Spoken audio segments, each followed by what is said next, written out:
Welcome to Let's Be Well Together podcast. We're your wellness check-in team. We talk about different categories of wellness and seeking balance between them. It all stems from my book, Accidentally Well. And there's overview info on our website, letsbewelltogether.com. This is episode 21. Here we are for another episode of Let's Be Well Together. I'm Julie Wilson, and I'm here with John. John, what's on your mind today? I am going to take us back in history to an article from way back in December of 2021, December 7, 2021, that I found on CNN Health. Oh, interesting. And the reason I'm talking about it is because the more and more we go on with the show, especially ever since an interview with Alyssa Brewer-Singh, I'm realizing that resilience is one of the key concepts to all this, to my approach. I didn't see that initially. I didn't see the word, the concept. So my initial concept was, if I'm feeling off, I need to find out what my areas of wellness are. And then for each area, what actual activities, those are the bullet points I always talk about. So like, how do you foster physical wellness? Well, you exercise and you eat right and you do that stuff. So each category has all these activities. And my thinking was, when I do a check-in, so if I'm feeling off and I want to say, why am I off? And I go through those lists, I realize I'm not doing a bunch of those activities. Mm-hmm. And I got to build some more back in again. So I was thinking about in that concept, but then boom, I realized resilience. So what's happening is we're building this shield. Each one of these areas is a chink of armor or an overlapping plate in a shield. And we make them nice and strong. And then if one of them gets weak, then it protects us. And so when I saw this article, it kind of jumped out at me, and because it shows how this is all interrelating. So the article is called How to Become More Resilient According to the Research by Sandee LaMotte. And it was, like I said, published on December 7th. So I'm just going to, if you don't mind, Julie, would you mind just reading through the different ways, the different tips they have? So the first one is strive to be positive. The second, learn from your challenges. 3, have role models of resilience. 4, find your moral center. The 5th is have a purpose in life. 6, use humor. 7, develop a tap code. And 8, foster flexibility. Yeah, and then just before we jump into some of these, I'll go back to number 1. So when I see, for example, find your moral center and have a purpose in life, that's to me talking about things like spiritual wellness. Yes. And when I see use humor, that's a kind of artistic wellness. When I see develop a tap code, which is basically your social support network, that's social wellness. And so what I'm seeing is somebody's doing an article here, which is helping me understand why this concept I'm developing and working on is helping me overall, because it's making me stronger and resilient. Maybe we could talk about the first one, strive to be positive. Do you know, when I see through this article as well, that it's interesting how totally separate and apart your book was written and published, well before, and here's an article, and it's like, oh my goodness, that, how the parallel some of the themes are, right? Well, that's, it's one of the things I'm coming across, which is, I don't pretend that I wrote something new. What was fascinating was I realized something that I think is so self-evident that I don't know why it took me more than 50 years to figure it out. And what I really like is seeing that other people are coming up with similar concepts. Because that gives me some confidence that I'm onto something and that they're onto something. Yeah. So it's kind of cool, because at the end of the day, I'm not worried about being unique. I think actually a thing that people don't do enough of is to look at each other and see how much we share in common. I think we're more apt to try and figure out why we're unique and how I'm different from you and maybe better. Whereas I think a lot more better time could be spent seeing how I'm similar to you and how we share outlooks and how we can help each other and be well together. Yes. So it's cool. I like that thought that these things are dovetailing. Which is a positive thought, and talking about the first point. Right. Strive to be positive. But what I liked about in this article was they talk about being a realistic optimist, and not the oh, everything is positive and flowery and there's nothing that's ever negative or bad. But that's more of the disillusioned optimist. Exactly. So the point they make there about being the realistic optimist is that, you consider all of the points. You consider the positive and the negative, and you make your decisions, you live your life recognizing that there are challenges, but you deal with those challenges and you move on. Yeah, and it's so important to me. Optimism is so important to me. I see it as a choice. You can go through your life feeling like a cog in a machine that has no impact. You can have all sorts of ideas because life is hard, and ultimately, who knows the answer to the nature-nurture question, whether we actually have free will, whether we actually have free choice. So what do you do with that? Do you wait until you get the ultimate answer? Do you wait until somebody can prove definitively that you have free choice? Oh gosh, no. No, I choose to believe that I have free choice, and which is interesting because when I put on the front of our website, letsbewelltogether.com, that you guys can look at, is we're a group of people. We choose optimism even as we experience challenges and setbacks. And I think that ties in with what you're saying about realistic optimism. It's exactly. that I know that things are going to be hard, but I choose to believe that I can help myself work towards the positive one, even if that's hard work and even if I'm going to have setbacks along the way and failures. I like it. So the next one, learn from your challenges. Well, I think we've talked a little bit about that, right? That, embrace those challenges, use them. It's always the failures, the challenges that when we're talking about resilience, those are the key elements of building that resilience is how do you deal with those challenges? How do you pick yourself up? Yeah, there's two sides to resilience, I think. One is bounce back. Yeah. One is bounce back from something that went wrong and learn from it. Yes. And the other is you're building up strength in these areas to protect you later. Yeah. So definitely, I think bounce back and learning from your challenges is a huge one for resilience. Number 3 is very important. Have role models. But you know what's interesting? Like I saw that and I'm thinking, who are they? But now that I think of it, actually, so my greatest hero is Terry Fox, but not because of resilience. But maybe it is because of resilience. So Terry Fox is someone who, in my mind, was totally selfless, who was going through a really difficult experience. He'd suffered cancer. For those who don't know, Terry Fox is a Canadian who lost one of his legs to cancer and decided to run across the entire country. And if you don't know much about Canada, look at a map. You'll see it's a pretty big country. It would have taken him probably a whole year to do it. Yes. And he was running like a marathon or more a day, which is insane. He was, if you saw pictures, he was grinding it out. And he was doing this all completely selflessly. And that's what I focused on. But now that I think about it, what a model of resilience. Like here's a person who didn't quit. And unfortunately, when he was halfway across, the cancer came back and he passed away from it. But he inspired a whole nation. And part of that is because of his resilience. And frankly, now that I think of it, when I am going through some tough times, I do think about what he went through, and it does help me get through it. I like that thought. Find your moral center. I think you were talking a little bit about this. We already talked a little bit about this in terms of spirituality and spiritual wellness. Well, I actually see find your moral center and have a purpose in life as being connected. Mm-hmm. And certainly, forget life for a second. If you just think about anything that you're doing, a project, something at work, a physical event, you definitely have a better chance of getting through it if you have a goal, if you have a reason to do it, a purpose, and a method. And that's one of the things that we're always told is, write down 2 or 3 goals.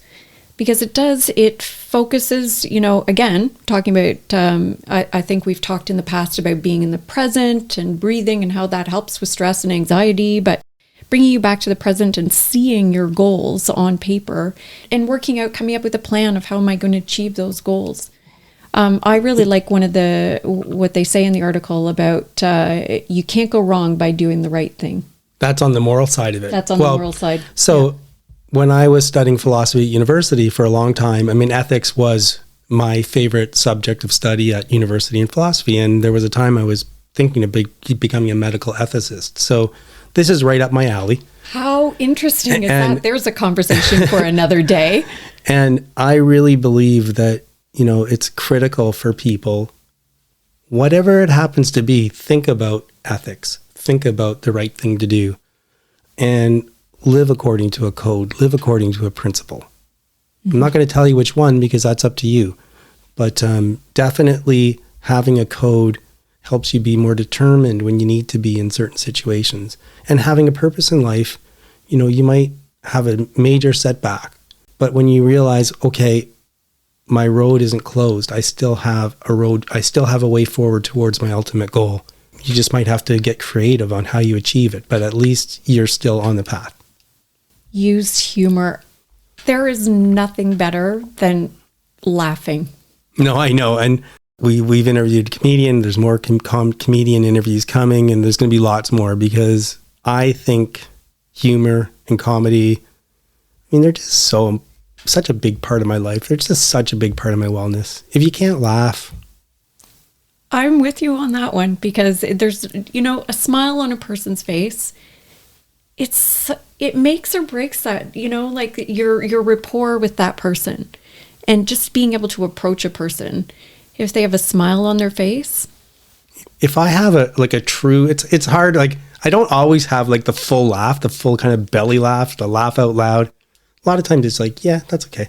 And I'm not talking about comedians. I'm just talking about when I see just things. Laughing. Yeah. But if I actually have like a full laugh, what a feeling. I feel amazing. It's better than a runner's high, so. It's like you've had an entire night's sleep, like you're solid 8 hours after you have a really solid belly laugh. And it's hard to be overly anxious or overly depressed or overly any bad thing if you're actually able to truly laugh. And frankly, in the darkest times, it's hard to laugh. It is. So if you can find humor and get through things, and so like one quick example I mentioned in my book too, I did the Montreal Marathon, and it was a really tough experience. I did not enjoy it at all, and lots of bad things happened. And when I was walking back to my hotel after, I actually thought about, there's a guy on a podcast I listened to called Tony Earnshaw. Okay. And he just does this little funny bit in the middle of the marathon talk, and it's always something pretty hilarious, or usually is. And I just thought, if he had gone through that experience, what would he say? He would have made it so funny. I don't know what he would do, but It made me laugh just thinking that he would make it funny, and it helped me get past that kind of tough moment. That's a really neat way of dealing with hard times like that. I like that. I'm going to use that. Yeah. What would a comedian do? Take with all of this? Like, it would be material just handed to them. Yeah, they'd be like, "That's gold. That's gold." I'm going to use that. And then we're kind of running out of time, so we can't really go on too long. But I do want to talk quickly about develop the tap code. I just think it's a cool expression. The tap code is you have a bunch of people in your social network, and every once in a while you need to tap one or more of them for some help. I like this too. I'd never heard of that expression, tap code, and it's an important factor, one of the hugest, right, to reach out. And I think we had a session where we talked about asking individuals, if you need to talk to someone, well, you have to have your tap code, right? And you need to reach out to people. You need to have that network. Yeah, Sammy had some really great talks about different people she goes to for different things. And that's why I kind of like the tap code. You've got like the different person for the different tap. Yeah, exactly. So we didn't have time to get through all of them, but the final one talks about flexibility. And so we're going to have to be a little flexible in our time here. Good point. And we'll sign off for now, but looking forward to the next session. Guests are giving their time, expanding our minds. Today's interview is in the category of physical wellness, and I'm with Hillary Fitzgerald. Hillary describes herself as a lover of life, a promoter of positivity, and motivator of movement. She started her fitness journey in high school, gained knowledge as she went, and eventually enrolled in CanFit Pro. She became a personal trainer and fitness coach. Hillary initially worked at a gym and then went on to start her own business and train out of her home gym. It's been 6 years now working out of the home gym, and she loves it. So welcome, Hillary. Thanks for having me. Oh, it's awesome. I'm so glad because physical wellness, to me, that's where all this started. All the categories are important. Yep. but I had a breakthrough when I finally got in touch with my physicality. So someone like you who motivates people to get physical, it's great to have you on the show. Thanks. I know you could talk about a whole bunch of stuff, but what I want to focus on today is different types of exercise and training. And I'm not asking you to like be a teacher. I'm just talking about your own experiences and how things work for you. Let me just throw it out there to start. So for me, I think of things like aerobic and core and strength and HIIT, high intensity interval training, and that kind of stuff. So can you tell me, start with one of them and just tell me a little bit about it?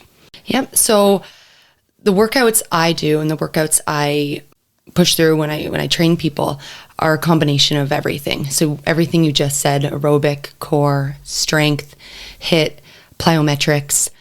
I like to incorporate everything. So that doesn't mean that every workout is going to have all of that in it. We might have a day where it's more cardio focused, and then we might have a day where it's more strength focused. But they all have their benefits. Can I just jump in for a second? Sure. You said a word I don't recognize. Plyometrics. Yeah, what's that? Yeah, so jumping around is what I would. Okay. So I love jumping. I love box jumps, jump lunges. I have a long turf in my backyard that we work out on, and if I can jump along that, if I can get people to jump, especially as people get older, they get nervous of doing things like that. Yeah, I can tell you that for me, for example, when I go I haven't been to the gym for a while because of COVID, doing a lot of workouts at home. And the one thing I really miss is box jumps. Yeah. I don't know how it works, but it really helps. Yes. I love them. A couple of days ago, I had people yesterday in the gym, or outside actually doing box jumps. Yeah, they're one of my favorites. I guess if we're talking about it, we should at least briefly describe what it is, because I know what it is. Yeah. So you could really jump on anything. Like I have rocks in my big armor stone near the turf in the backyard. That's what we jump on. But I also have like a box that I've got from Fitness Depot, a soft one, so that if you were to skin your shin, you're fine. Yeah, but just to explain what you're doing is you start with your feet on the ground. Oh, that's right. Yes. And you're jumping up onto a box. That's right. And you're landing in a squat position. Right. And you can I jump back down, you could walk back down. It depends on your joints and how you feel. Obviously, I don't get everybody doing these exercises. It really depends on injuries and things like that. But I love them. Or things like work on your agility. We were doing sprinting back and forth yesterday. Things like that. I started off by just walking and then running, and I like the aerobic side of it. And then I started tinkering with core and strength. And it's amazing, actually. What I really like the feeling of is that agility. Yeah. And so if you're adding things like box jumps and different exercises where you're like going back and forth, that is one of those things that makes everyday life nice. Yeah, the functional. Yeah, changing direction, like going one spot and then moving to another. It makes you feel, I don't know, it makes me feel alive. I love it. I love hopping from one spot to the next. So when I can get other people doing that and they get the same benefits as I do out of it, if they say, oh, that was a great workout, I loved, and that's with anything, not just plyometrics. That's with strength training, cardio. When I hear, somebody say that they feel so good after or during, that's just makes my day. Yeah, for me, one of the things I mentioned in my book is I don't love running because of the feeling of running while I'm doing it. I love running because it makes me love the feeling of living. Yes. Just, walking up the stairs or walking down the hall or bending down to pick something up or whatever it happens to be. It's just every day it's easier better and easier. That's what I always say. I'm like, the rest of your day is going to be easier because we did this. So whatever time my client or clients might be there, if it's in an individual or a group setting, I'm like, just think like after this, everything is going to be that much easier. Okay. So if we're talking, let's go back to where we were. Yes. So we're thinking of things like aerobic and core and strength and high intensity and plyometrics. How do what are you thinking about when you're combining them together? I'm not saying like what sequence, but the advantage of doing all this stuff. So a combination as opposed to always the same thing. Is that what you like? Well, just, whatever you like. Like for me, for example, I tend to do one at a time. Okay, I'll do aerobics by running. Yes. Now, sometimes if I'm training, like I'm just starting actually this week to train for a marathon in October. So now twice a week when I go out, there will be a high intensity element to it. Right. But it's just running. Right. And then a couple days a week, I'll do some strength training. And then every day or 5 days a week, I do a little core training, which is different. It's Right. just something I do at my desk, actually. So it's not so much, I'm just more thinking like the advantages of getting them all in there. And in your case, how do you get them all So there? that's similar to what I do. So say, for example, if I have somebody who comes 4 times a week, and Right. a lot of my clients do come 4 times a week. So say Monday, for instance, I might do a full body workout. That might incorporate strength training and a cardio element. So say a squat and press. That gets your heart rate up a lot, but it's incorporating weights. So you get the cardio in there a little bit. You also get the weights. The whole workout might be like that. Almost all of my strength training, I do have equipment so I can do kind of the stationary leg press type stuff, but almost all the weight training I do is a combination of something like that where you're moving and lifting at the same time. Yes, functional training. That's what I'm all about too. I will do deadlifts, squats. I love that as well. Oh, but that for might sure, be on yeah. another day. So say that's Monday. Say that same person comes on Wednesday. Well, we might switch it up completely and do a core workout because we've already, hit certain muscles that week so far. So we're going to do core. And I like to pair core and cardio together a lot of times because I always like to get the heart rate up.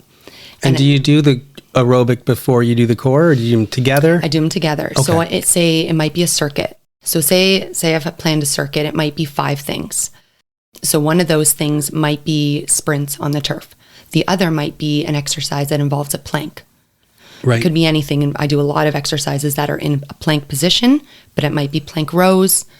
There's a plank that's my nemesis, which is the star plank. Oh, It is my don't know. nemesis. Well, you go on your side. So Oh, yes. I won't take too much time on it, but you put an arm down and a foot down, and then you lift the other two, and Yes. you're trying to keep your balance. Yes. I've been trying to do it for a year. Yeah, a side plank. Yeah. So love those. I also love if you add a weight and you do what I call a thread the needle, and you turn your body into a regular plank, and you keep going from side plank to regular plank, and you're threading the needle. You're bringing that weight through. But anyways, that might be move number 2. Move number 3 might be another exercise that's a combination of core and cardio, and you might keep repeating this circuit of 5 exercises for the entire workout, hitting your core and getting your heart rate up. And do you find that the combination, like doing the aerobics helps the core, doing the Yeah. core helps the aerobics, they all work together? They do. For me, they do. So the reason I like to add the cardio in, I feel like once you get your heart rate up and your endorphins start flowing, I feel like you get your head in the game. Sometimes I think, Interesting. and it depends on the person. Certain people need to really be pushed right away so they can get their head out of where it was and get it in the game. And I feel like the harder you get yourself working, the more you're going to get into it and be happy to be there. So that's just the way I feel about it. Do you hear from your clients what they think and what they say about it? Yeah, I try to get feedback as much as possible. So every time somebody says, "Oh, I really enjoyed that," and I say, "Okay, well, what did you like about it? Like, what specifically?" Because then I know, really spoke to them, and that's important too because you want to do what feels good. Obviously, we want to do things that are hard for us too, and maybe out of our comfort zone. We also want to do things that we like, so it puts us in the right zone. Okay, well, So I like a mix. I might come back to the Okay. client, but I don't want to lose where we were. Yeah. So we've had a little touch of aerobics. We've had a little touch of core. What about strength? What would a Okay. strength day look like? So I love it all. So you're going to it's hard for me to say I love one thing, but I love and strength. You're here in person. I can see you. You're not a huge person, but I take it you're probably pretty strong. I think so. And yeah. I'm like that too. So I like to do strength training. I don't have any desire to get big at all. Right. I don't want big muscles. I just want that feeling of strength.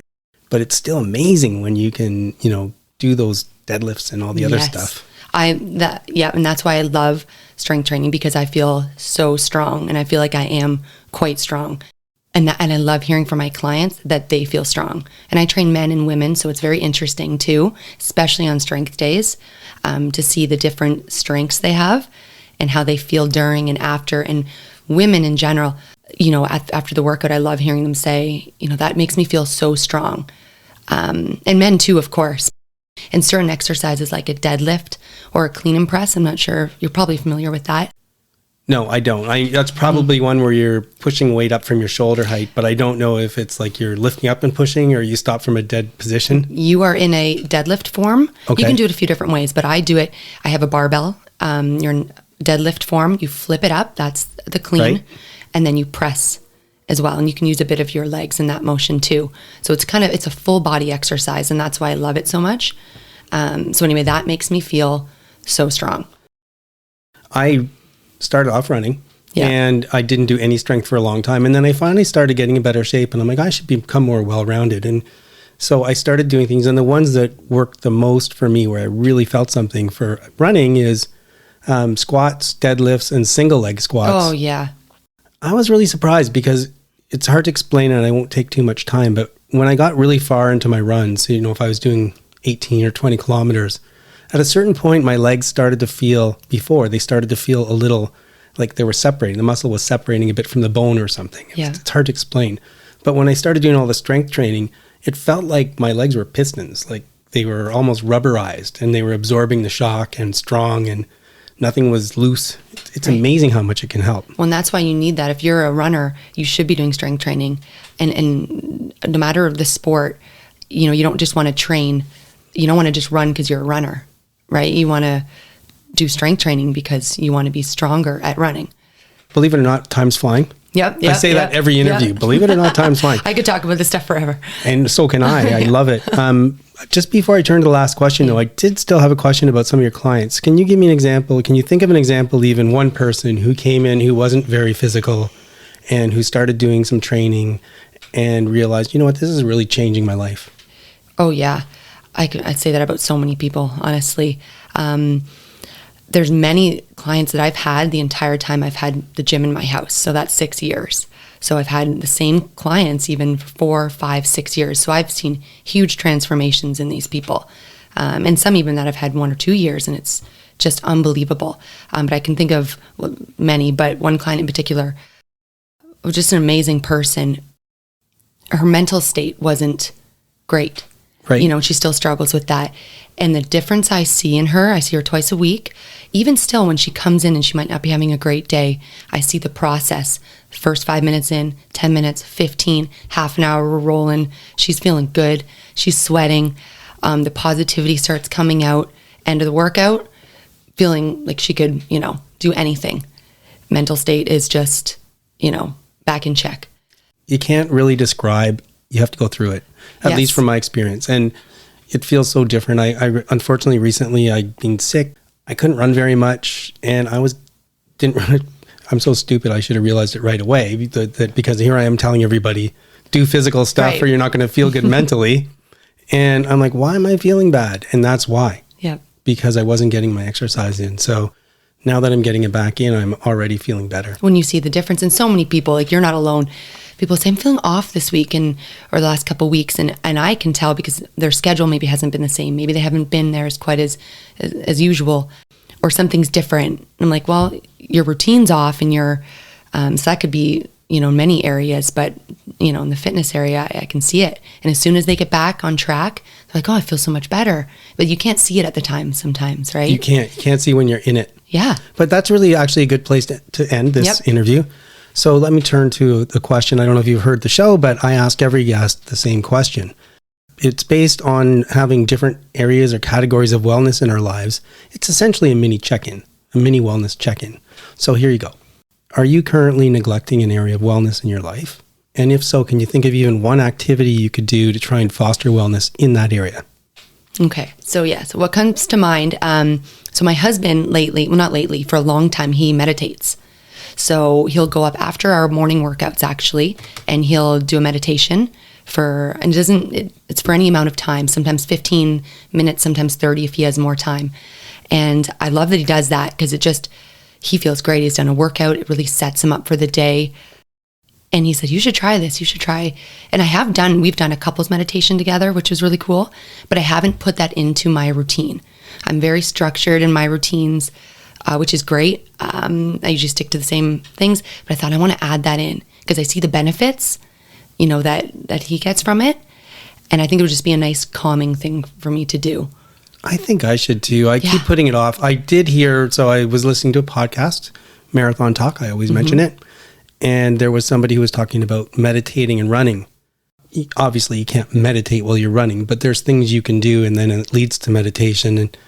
And I tried, but the thing about meditation, is a real challenge for me. So maybe that's even more reason to do it. I can't settle my mind.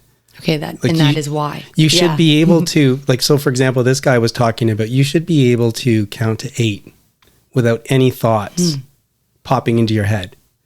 I could never do it. I would try it on my run. Yeah. 1, 2, groceries. 3, I got to do this thing tomorrow. Right, it's too busy, right? Start again. 1, 2, 3. I got to 3. There's something I have to send in the mail. Right, I can't get to 8. So this is why we all need this, because we just got to slow it down. Even pick a spot. Like we thought, we're going to meditate outside. That'd be cool to do too. You're getting all the benefits when you do that, So I thought that's where I'm going to start. But maybe we could check in with each other, because I feel like it's so good for you. It's just calm your mind, So I'm going to try to add that in. Okay, well, let's leave it at that. Okay. Thanks very much. Considering how much physicality is important to me, and you're out there motivating and helping people, it's fantastic. And thanks for that, and thanks for being on the show. And thanks for having me.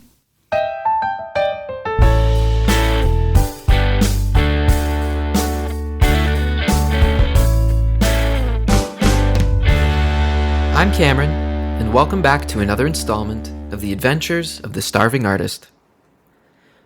Yesterday was the Rockstar Music Student Summer Concert, and while the list of performers was small, it was mighty. All 10 performers did very, very well, and everyone made it through with big smiles. Even the little guy who at the beginning was feeling a little too nervous to perform, he pulled through. And in recognition of a job well done, each performer received a personalized certificate and a little goodie bag. It was a great day. As a quick aside, one of the things I love about teaching with Rockstar is their philosophy on music lessons, which is we teach music second. Now, at first, that sounds ridiculous, but it actually makes perfect sense.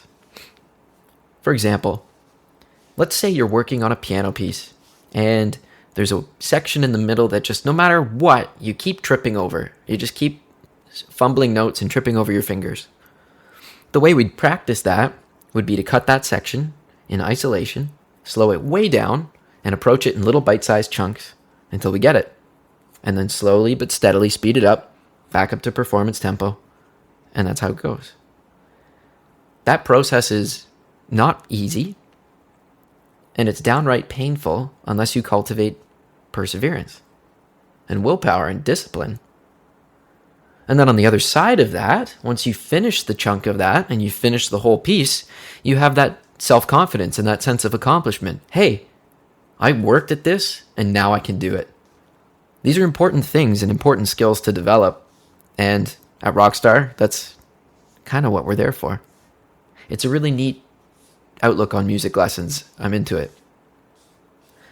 On the other side of music, not the teaching side, but the performing side, you might remember from 1 or 2 segments ago, I was offered an opportunity to do some metal vocals for a cartoon anime spin-off thing that's coming up. And the update is, they liked what I recorded, and they've chosen to go forward with it, which is awesome. But the coolest part is, unlike some of the other gigs in this vein that I've had in the past, this time, I get to have my name in the credits. Which is a small thing, but that's a neat little victory for me, so that when this show finally airs, I can point at it and say, hey, there I am. Kind of cool. I'm excited about that. I'm looking forward to being able to do that. Once it's a little further in the development process, I'll be able to tell you what the name is and where you can find it. I'll remind you that it's an anime spin-off of a popular cartoon, and while anime isn't normally my cup of tea, some of it is, but not usually my thing. I am excited to check this one out. So I'll keep you posted on all that stuff. But for now, that's all I've got. That's the update. Thank you so much for listening. I'm Cameron. This is The Starving Artist. Until next time.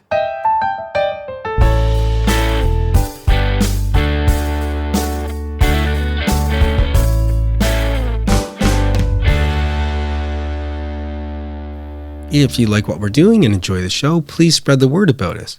Connect with us on social media.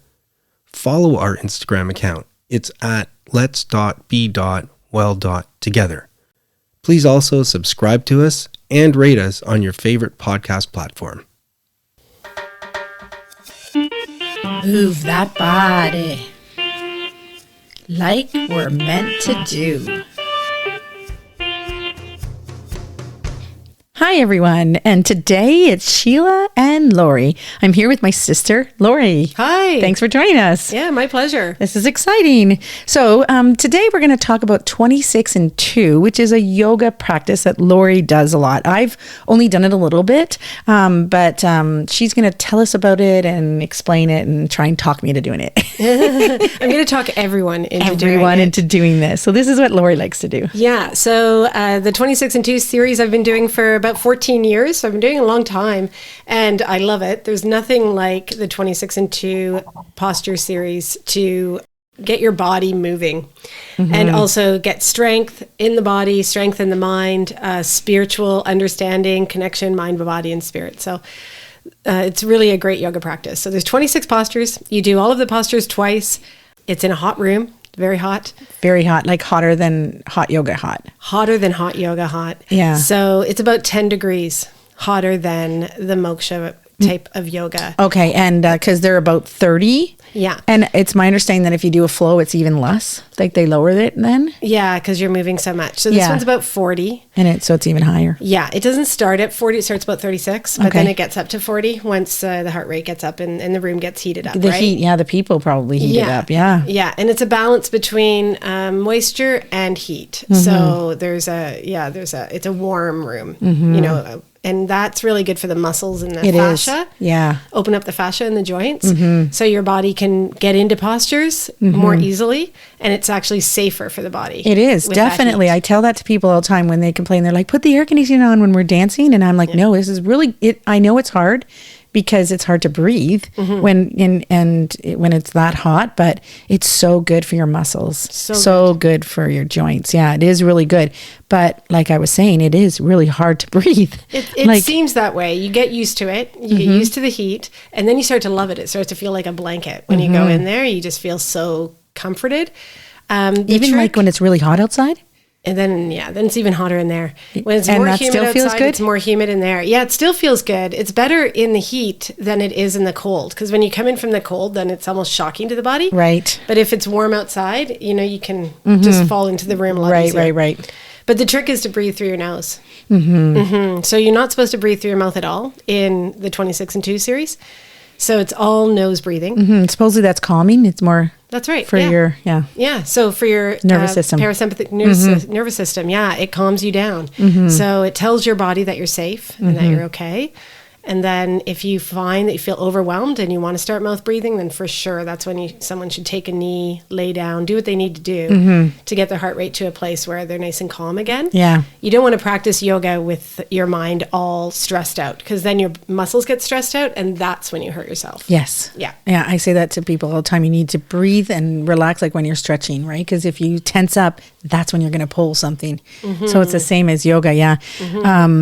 But yeah, that's really interesting, and it's really important. Like I always found when I did yoga that, they talk about that, if you're getting dizzy or you're finding, take a knee or lie down. And to me as a dancer, I'm like, that's defeatist to me. But now I've changed my thought process, and I need to do what my body tells me to do type of thing. And it's kind of being more aware.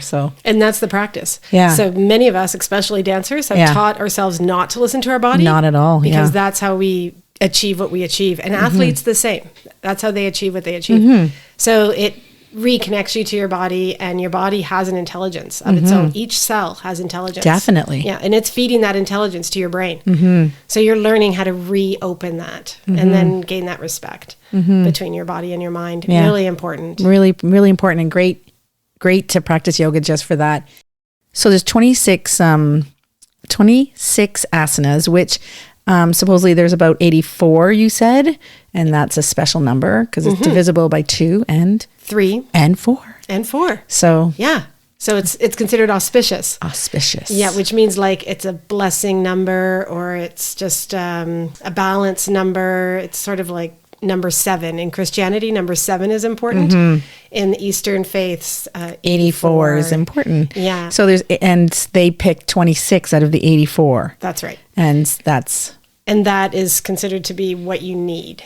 If you're doing those 26 postures, you have worked every joint, every muscle, every tissue in your body. And if you do that 2-3 times a week, 3 to 4 is what, the yoga teachers would say you get the most benefit from. Yep. That's reasonable. Yeah. But I tell people, if you start the 26 and 2 series, you will see a difference in your body in 10 days. Wow. And if you're doing it 3 or 4 times a week, you will see a difference in your body in 10 days. Yeah. Just the muscles toning up. And it's just, yoga is just such an overall toning of everything, your back muscles, your abs, your core, your legs. It's, yeah. So interesting. Here's my yoga story. Do you want to hear my yoga story? I do, Do we have time? Yeah, sure. Okay. So before I started yoga, I had 5 lumps on my thyroid, and lumps on my thyroid. That's a family thing for us. Yes. So I had 3 on one side, 2 on the other. And I started doing yoga the same year that they found these 3 lumps. Right. And we all had to be tested for these lumps. So it's not like they were so big that the doctor would send you. It's that we all were sent because 2 out of the 10 of us had thyroid cancer. So yeah. So I had to go to London every year because I had these lumps. And then every year I would go back and my lumps were getting smaller and smaller. Which is bizarre because usually they just stay the same size or get bigger. Right. So getting smaller and smaller. So after 4 or 5 years of going to the doctor every year, and I just started yoga, the only thing I changed in my life was adding yoga to my life. The lumps were gone. I have had no lumps after 5 years. Gone. They're gone. I didn't have to go see her anymore. She released me. Yeah. And you know what else happened? No. I grew 2 inches. You grew 2 inches. I grew. My spine actually got longer. I grew 2 inches. And the doctor said, how is that possible? I said, I don't know. It's just yoga. And she said, that's amazing. That's amazing. There you guys go. There you go. Go to 26 and 2. 26 and 2. Save your life. Save your life. Get moving. There's a thought. Popped up while running. I was smiling and thinking about something that springs from one of our themes, that we don't see wellness as a zero-sum game. Rather, we see that it's generated as we take care of ourselves and hopefully when we inspire other people. So we're not taking wellness from somebody, but instead we're creating wellness where it didn't exist before, which is a nice thought. There's a little bit of an anecdote related to finalizing my book that touched on this point. I mentioned before that I had done a manuscript and I still was trying to decide what I wanted to do with it, but I had shown it to friends and family and I was getting feedback from people. I sent it to one of the people I know at work, whose name is Gretel. She gave me some really interesting points. As a result, I articulated something that had been in the back of my mind, and it was one of the last changes in the book, and it has to do with what I call a magical cycle, and it's associated with this inspiration and creating wellness in others. And what had happened actually was I was really badly out of shape and I got in good shape. Gretel was one of the people who said, I read your book and I really feel like getting back into it. And so she started to work out. I realized it was right around the same time I was in a bit of a funk myself. So I had gotten in pretty good shape, but there's times where you're more or less interested and it's hard to just keep that up permanently, where you're permanently eating properly, you're permanently getting your exercise in. Admittedly, I was probably in a bit of a funk on the exercise side. And what happened was I ran into another friend of mine who hadn't worked out for quite a while. And she had started to work out. And she was telling me how amazing she felt. And that inspired me. And so it made me realize that there's this magical cycle associated with inspiring people and physical fitness. And the cycle is that I find myself out of shape and I get inspired by other people to turn that around.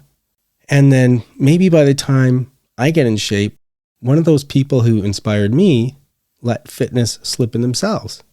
And then they talk to me and they're inspired by what I did and they get back into shape. And then maybe I slide backwards, but I talk to them and I get inspired again. So there's this beautiful magical cycle that can happen when we start taking care of ourselves in that sense and we talk to each other about how great it feels. It's me. Yeah. Just let me say, flip side of the coin. Well, today on Flipside, we're going to talk about economical wellness. In a way, like it's the kind of the placeholder, but really what we're just talking about is it's really tough right now. Yeah, really tough with the prices of gas and the prices of food. We're worried for people. And, to a degree, rates. We're lucky and a bit spoiled. So it's not so much a complaint for us because we'll make it through, but really worried about a lot of people, family, friends, other people I'm not sure what's going to happen when the mortgage rates, the mortgage cost is going to be going really high in the next few years. Right. Because when you renew your mortgage and the interest rate is a lot higher than, it keeps going up like every month and it's just going higher and higher. And the same with gas. Like I thought when it got to $2, it was high. I mean, obviously we all thought that. Now it's supposedly going to go to $2.30 by the summer in July. And if you're listening to this from outside Canada, we're talking about a price per liter. Mm-hmm. And, historically, in the last couple of years, we'd be saying things like, oh, it's $1.30 today. That's kind of high. Yeah, well, even $1, like it was like 99, 96. That's good. Okay, if it but went that over wasn't $1 for a few years. But anyway, the point is right now it's just getting so high, and it's the kind of thing, and it does kind of fit in with our theme on the show. It's the kind of thing where you don't notice it. So you're going to start feeling stress. You're going to start feeling anxiety. You're not exactly, you're not trying to figure out where it's coming from. You're just feeling it. And no wonder, because you were barely making ends meet. You barely had enough to pay the bills without going into a hole, without overstretching your credit card. And slowly, and now quickly, food costs way more. Mm-hmm. Gas costs way more. Mm-hmm. Everything to do with living costs way more. And we're not getting we're not getting extra money. Our job prices are not going up. Like we're not making more money because they're having issues too. Employers are having issues because they've got to pay for all this. So stress is building, and you may not be figuring out that it's coming from this price hike. But more importantly, it's really hard to get even if you are smart, even if you can get ahead of it by budgeting and saying, okay, I got to tighten the belt. We got to cut down on some wants. Mm-hmm. Even if you do that, I'm worried it's going to be hard for a lot of people to actually make ends meet. Yeah, because the price of gas is so high that, you basically just drive where you have to drive. You can't do extra things. Yeah, so now it's social wellness, right? Yeah. You can't go and see your friends, or now you have it's so hard to buy groceries, you can't go out at night. Right. You can't go get a beer. You can't go to a comedy show. You can't do the things you love to do. Because it's so expensive. You can't afford it. I mean, not just that that's expensive, it's that your groceries are so expensive, so you don't have that extra money. So plant some gardens maybe, plant some vegetables. Yeah, you were saying you heard about somebody who's decided to grow their own, but that's tough because I like salad, right? Yeah. How much lettuce can you actually grow? Well, and the problem is that it all comes up at the same time, right? So all the lettuce comes up. So you have a ridiculous, it only lasts like a week. So you have to eat a lot of it. And it's not like that's something you can freeze. And it's also something that the bunnies like and, the other animals. So now you have to put up these ugly fences. Yeah. So that is hard. And also at that time when your garden comes up and your tomatoes are ripe and everything, so are the farmers and stuff. So that price does come down when they're trying to get rid of all their stock as well. There's no easy answers. No, there's no easy answers. No. The only thing I can say is if you actually mentally think about it and you get out in front of it, we're all going to have a problem. Yeah. But if we think about it and try and come up with a plan, an economic plan, how much can I spend on groceries? How can I reduce the cost of my overall groceries? How can I drive less but still do the things I like?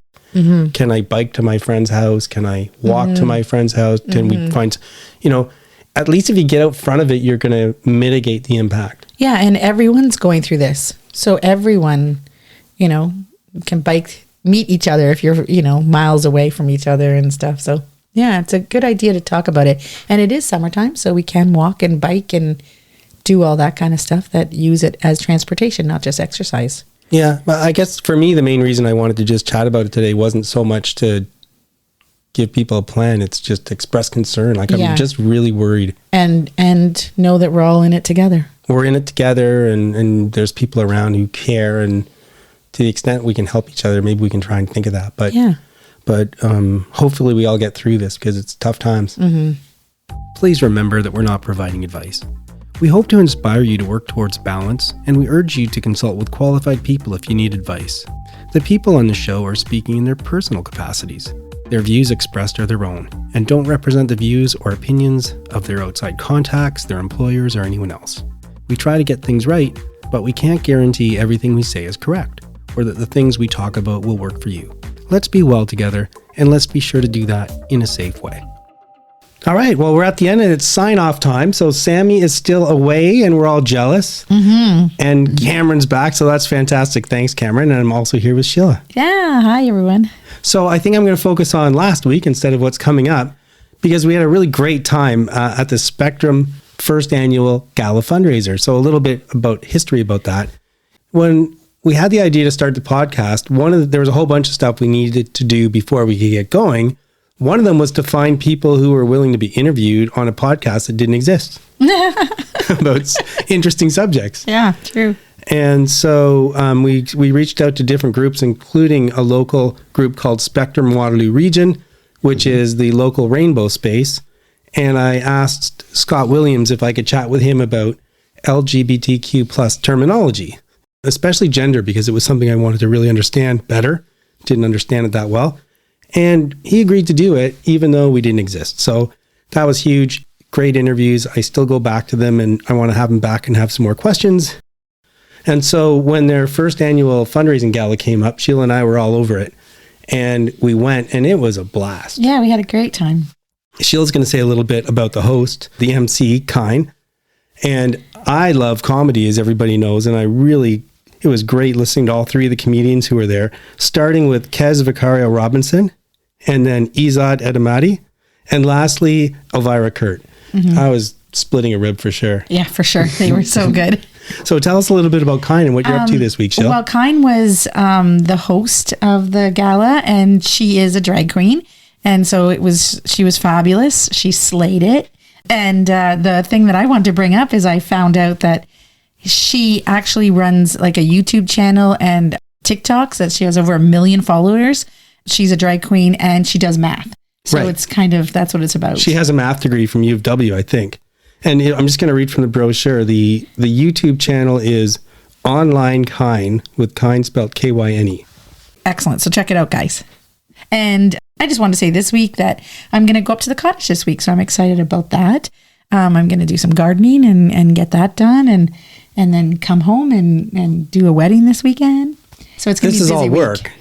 It sounds like you're going to be busy working. Yeah, it's going to be nice. I haven't been to the cottage yet, so it'll be nice to be up there. Okay. What about you, Cameron? First time up there for the year, eh? Nice. Yeah. I'm sorry to have missed the gala fundraiser. It sounds like fun. Yeah, it's hard for you to get there when you're in Ottawa. This is true. It's a bit of a trek, but it sounds like you guys had a blast. It's funny you mentioned that there's comedy there. This coming week, I'm checking out a comedy show on Friday night. Oh, nice. Awesome. And yeah, it was a bit of a surprise ticket, so I don't even know who I'm seeing, but I'll have to update you on that later on. Well, I've been up to lots.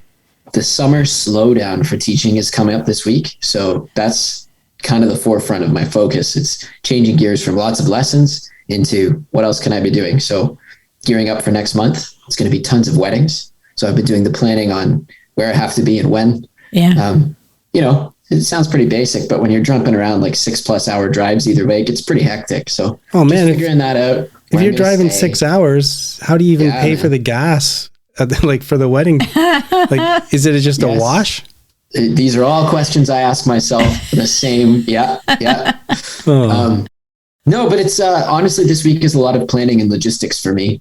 But I've had sort of a breakthrough, which you'll hear in one of these upcoming segments in The Starving Artist, with my evening walks and some mental clarity. And I'm looking forward to keeping that up as a sort of space of calm and contemplation and just navigating all the hurdles that life throws at you. You get that extra window of calm and time to figure it out. That's nice. This week is going to be plan through the hectic stuff and then really enjoy the walks in the evening to clear my head and take time and take stock. Well, it's interesting. I'm going to want to maybe talk to you a little bit more one day about a couple of months down the road, if you're still doing those walks, what difference it made, if any. Absolutely. Yeah, that's a great idea. Yeah. Actually, there's a couple interviews I want to do with you, Cameron. But that's for another day. Next time when you're in town, let's pop by for an hour. I'm turning into an interview monster. Yeah. I shake their hand. I'm like, I'd love to interview this person about this. Yeah.